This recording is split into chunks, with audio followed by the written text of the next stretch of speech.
Hi Libra, welcome to Scorpio Soul Time. I'm Ronique.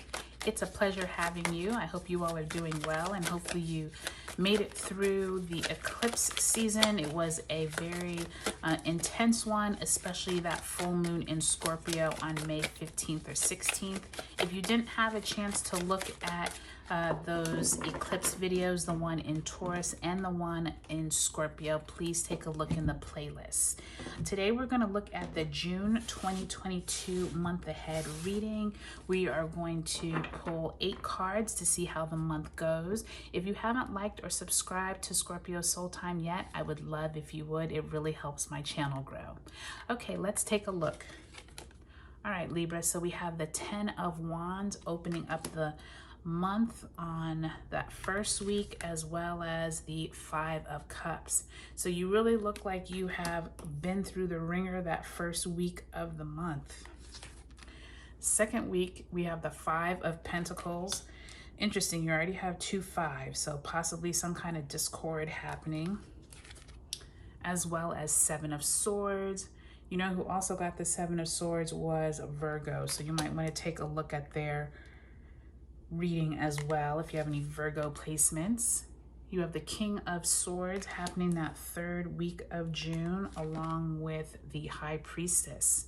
So that's really nice to see that 3rd week, possibly some intuitive messages going to help you throughout the latter part of the month. And you have the Empress that 4th week. So the Empress and the High Priestess, that's some really nice divine feminine energy going on there. And then the 7 of Cups. So by the end of the month, you might have some important emotional decisions to make. Excuse me. Okay, Libra, let me take a look here. You have the 10 of Wands, 5 of Pentacles. So the thing that I was kind of like hearing is there's some type of disconnect between you and possibly like how you felt things should go.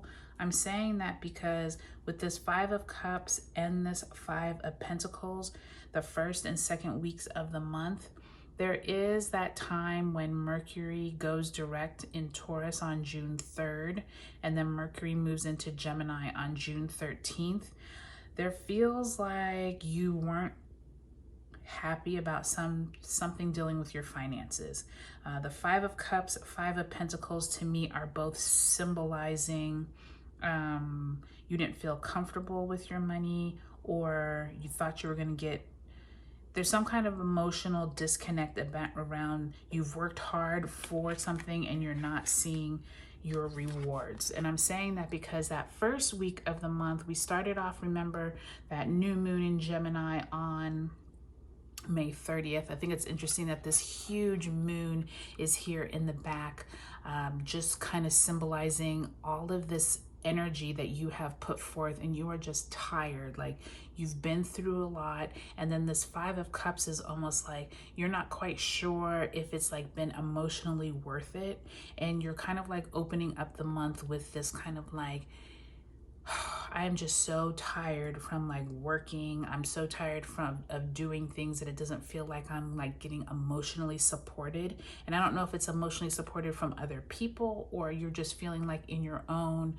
right, you don't feel very comfortable with maybe where you're at with your job, with your life. I feel like by the time you get to that 2nd week, you do have this 7 of Swords and 5 of Pentacles. So I'm also thinking there possibly felt like there was someone either trying to be deceitful around you. Possibly you felt like more money was supposed to have come to you that didn't come to you. And I just think that Libra, by the time you get to that 2nd week of June, you will have that full moon in Sagittarius. So possibly this is going to become a little clearer, and it won't be quite so foggy in terms of like what's going on, because I feel like that 5 of Cups and 5 of Pentacles, you're wanting to know more information and you just might not get it with this 7 of Swords. Like maybe people around you have more information. But good news, Libra, is by the time you get to that 3rd week of the month, you do have this King of Swords and this High Priestess. Really beautiful energy coming in when the sun moves into Cancer June 21st, and you have that summer solstice. I feel like you're going to get more clarity with that King of Swords, as well as the High Priestess is like you're intuitively able to connect. I love how this moon on the High Priestess is very similar to that 10 of Wands moon. So it's almost like that clarity that you didn't have possibly when you were like worn out at the beginning of the month. It comes back around full moon style right around that let's see, that full moon in Sag on June 14th. Really nice energy that third week. Be paying attention, connecting to your spirit guides, meditating, whatever you need to do to really connect, because it feels like clarity is going to be coming in for you and pushing you away from like that heaviness that you had the first few weeks. And the last weeks of the month, or the fourth week, we have the Empress card and we have the Seven of Cups. So possibly some type of emotional options are going to come in. I don't know if this is someone possibly bringing you some good news around something that you've birthed into creation, whether it be a project, whether it be people around you, maybe possibly someone's having a baby that puts you in a better mood, possibly you're pregnant with that Empress card, but it also could just be fruits of your labor, fruits of your like being able to feel like you're actually doing something. It's a much lighter energy than when you started the month with that 10 of Wands and 5 of Cups and 5 of Pentacles. So I really feel like, Libra, it's really a mixed bag of energy for you all this month. I think if you can get over that first hump of that kind of heaviness that is probably looming from that Scorpio full moon, and this could really be from that Scorpio full moon when you had kind of like all that eclipse energy and everything was heavy. Mercury was still retrograde, so maybe you're still kind of coming out of that fog, but by the time you get to that third week, you can see the purple and blue energy, which to me means enlightenment, connecting to your intuitive side. It's really beautiful energy as you end June and go into July. Okay, Libra, I hope you all have a great June 2022. Take a look at your sun, moon, and rising signs as well. All right, I'll talk to you all later.